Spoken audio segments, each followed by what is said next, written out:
아침 말씀. 오늘 본문 말씀은 시편 139편 13절에서 24절입니다.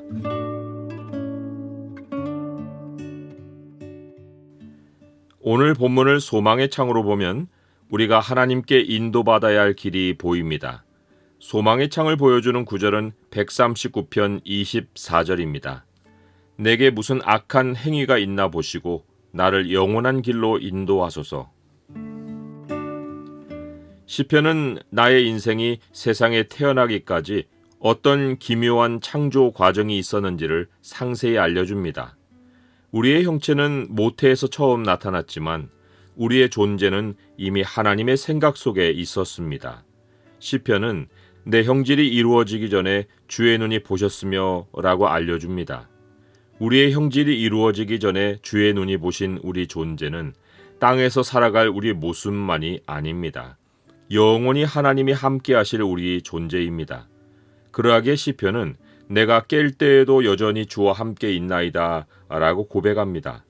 내가 깬다는 것은 죽음 이후에도 나의 존재가 눈을 뜬다는 의미입니다. 부활의 순간을 가리킨 말입니다. 그때에도 주님이 나와 함께 하시니 하나님이 내 형체가 지어지기 이전에 보신 내 존재는 흙에서 나와 흙으로 돌아가는 존재가 아니라 하나님에게서 나와서 하나님께로 돌아가서 영원히 하나님과 함께하는 존재입니다. 하나님은 나의 존재만 보신 것이 아닙니다. 나의 나를 정하고 그것을 책에 다 기록해 놓으셨습니다. 나를 위하여 정한 날이 하루도 되기 전에 주의 책에 다 기록이 되었나이다. 우리 인생이 책에 기록되었다는 것은 하나님이 정하신 우리 인생이 빈틈없이 정확하게 하나님이 뜻하신 대로 흘러갈 것이라는 증거입니다. 하나님이 우리 인생을 기록해 놓으신 책은 땅에서는 성경책입니다.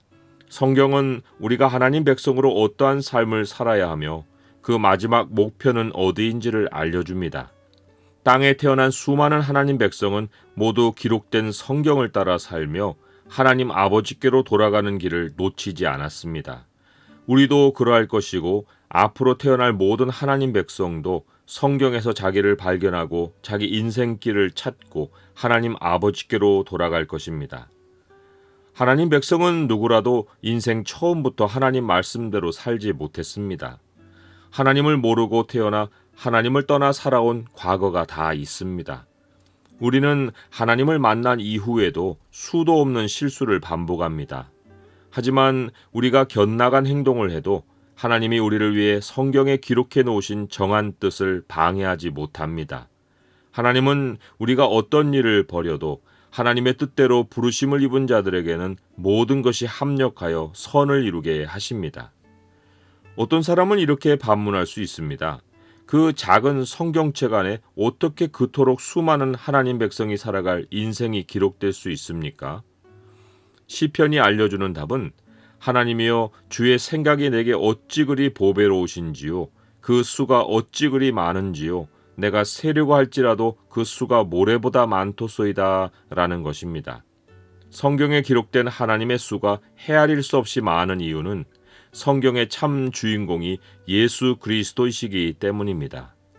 하나님은 무한한 수의 지혜를 말씀이신 우리 주 예수 그리스도를 통해 보여주셨습니다. 성경은 처음부터 끝까지 예수 그리스도를 말합니다. 그리스도는 창세전에 하나님과 함께 하셨습니다. 사람이 죄를 지었을 때 그리스도가 오실 것이 예언되었습니다. 그리스도는 성경의 예언대로 오셨고 죽고 살아나서 아버지께로 가셨습니다. 마침내는 성경의 예언대로 다시 오시어 하나님 나라를 완성하실 것입니다. 성경은 이것이 동시에 우리의 이야기라고 말해줍니다. 우리가 창세전에 그리스도 안에서 택하여지고 그리스도 안에서 창조되고 그리스도 안에서 교회로 세워지고 그리스도 안에서 영원히 살아가는 그리스도의 몸의 지체들이라고 말해줍니다. 그리스도의 모든 행적은 우리의 과거이고 현재이고 앞으로 밟아갈 인생길입니다. 성경이 말하는 그리스도의 모든 행적은 영원 전부터 영원까지이고 이것이 성경에 기록된 하나님의 수가 세는 것이 불가능한 이유입니다. 사람이 성경에서 자기를 발견하기까지는 하나님을 믿는 것이 종교 행위와 예식일 수 있습니다. 그런 사람에게 성경이 들려주는 증언이 있습니다. 주께서 내 귀를 통하여 내게 들려주시기를 제사와 예물을 기뻐하지 아니하시며 번제와 속죄제를 요구하지 아니하신다 하신지라. 그때에 내가 말하기를 내가 왔나이다. 나를 가리켜 기록한 것이 두루마리 책에 있나이다. 사람은 말씀하시는 하나님을 만나고 기록된 말씀에서 자기를 발견할 때 진정한 신앙을 가집니다. 그리고 이것이 모든 하나님 백성이 공통으로 체험하는 신앙입니다. 성경책보다 더 근원해서 우리의 정한 날이 기록된 하늘의 책이 생명책입니다. 사도 요한은 죽임을 당한 어린 양의 생명책에 창세 이후로 이름이 기록되지 못하고 이 땅에 사는 자들은 다 그 짐승에게 경배하리라 라고 했습니다. 오직 어린 양의 생명책에 기록된 자들은 만국의 영광과 존귀를 가지고 새 예루살렘으로 들어갑니다. 창세 이후로 생명책에 이름이 기록되지 못한 자들이 시편이 말하는 악인입니다. 이들은 세상 밖에 있지 않고 하나님 백성 가운데 섞여 있어 신앙인 행세를 합니다. 예수님은 이들을 향해 어찌하여 내 말을 깨닫지 못하느냐? 이는 내 말을 들을 줄 알지 못함이로다. 너희는 너희 아비 마귀에게서 났으니 너희 아비의 욕심대로 너희도 행하고자 하느니라 라고 하셨습니다. 악인의 특징이 말씀과 전혀 연결되지 못하는 것이고 이들의 소속은 마귀입니다. 이들은 사탄의 속성대로 자기를 높이고 주의 백성 가운데서 주를 대하여 악하게 말합니다. 사람들 앞에서 주의 이름으로 헛되이 맹세해서 나중에 거짓이 드러나 주의 이름이 욕을 당하는 일을 행합니다. 주께서는 반드시 악인을 죽이십니다. 죽음이 하나님과 분리되는 것인데 하나님은 악인이 하나님 나라에 들어가지 못하게 하시고 반드시 그들을 바깥 어두운 곳으로 내쫓아 분리하십니다. 악인이 평생 피 흘리기를 즐기는 것에 대해 하나님이 보응하시는 것입니다. 피 흘림도 죽음과 같은 개념으로서 악인들은 다른 사람들의 사정과 자기 이익을 철저히 분리하여 사람들의 형편을 외면하고 자기 이익을 취하는 것을 즐깁니다. 하나님은 악인들의 행위 그대로 그들에게 갚으셔서 영원히 그들을 하나님과 하나님 백성에게서 분리하십니다. 하나님 백성이 악을 행하는 사람들을 미워하지 않으면 이상한 일입니다. 하나님 백성은 악인에 대한 미움을 하나님께 가져가 쏟아놓습니다.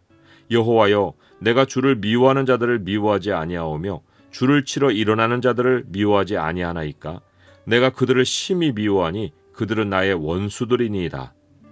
하나님 백성은 악인들에게 감정으로 미움을 표출하지 않습니다. 기도 가운데 그들이 자기의 원수라고 하나님께 말합니다. 이것은 자신과는 완전히 다른 부류의 사람이 누구인지를 뚜렷이 구별하고 있음을 주님께 알려드리는 것입니다. 우리는 행여 내 안에 이런 악인의 습관이 있는지를 철저히 점검해야 합니다. 나 스스로는 나 자신을 분석하기 어렵기에 하나님께 나아가 하나님이여 나를 살피사 내 마음을 아시며 나를 시험하사 내 뜻을 아옵소서라고 기도해야 합니다. 그리고는 나를 영원한 길로 인도해달라고 간구해야 합니다. 나의 인생의 나를 정하신 분이 주님이시기에 그 인생을 어떻게 살아야 하는지도 주님이 제일 잘 아십니다. 인생의 길은 영원한 길로 나 있어서 하나님이 인도하시는 길은 인내를 요구하는 장기전입니다.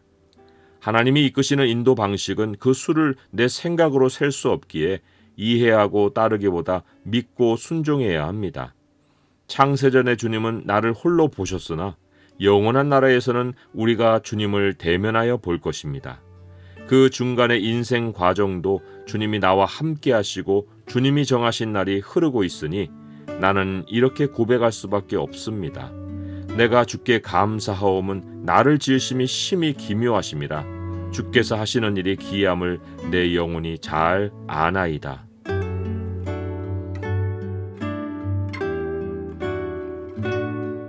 주님, 제 안을 들여다보려 해도 제 평생에 저는 겉모습만 알 뿐 제 속의 내장과 근육과 뼈를 보지 못합니다. 저 자신을 잘 모른다고 고백합니다. 주님이 제 창조를 주관하셨으니 제 인생도 주관하시고 영원한 길로 저를 인도하시옵소서.